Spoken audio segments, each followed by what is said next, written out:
অধিকৃত পশ্চিম তীরে নতুন ইসরায়েলি বসতি স্থাপনের পরিকল্পনা নিয়ে গভীর উদ্বেগ প্রকাশ করেছে জাতিসংঘ।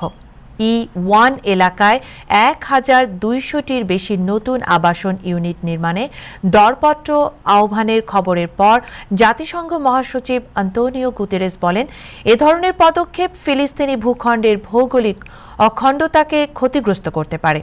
জাতিসংঘের আশঙ্কা, প্রকল্পটি বাস্তবায়িত হলে পশ্চিম তীরের উত্তর ও দক্ষিণ অংশের সংযোগ বিচ্ছিন্ন হতে পারে এবং দ্বি-রাষ্ট্রভিত্তিক সমাধানের সম্ভাবনা আরও সংকুচিত হবে। একই সঙ্গে পশ্চিম তীরে ইসরায়েলি সামরিক অভিযানে প্রায় ৪০,০০০ ফিলিস্তিনি অবরুদ্ধ থাকার খবরেও উদ্বেগ জানিয়েছে জাতিসংঘ। সংস্থাটি বলছে, যে কোনো নিরাপত্তা অভিযান আন্তর্জাতিক আইন মেনে পরিচালনা করতে হবে এবং বেসামরিক মানুষের সুরক্ষা নিশ্চিত করতে হবে।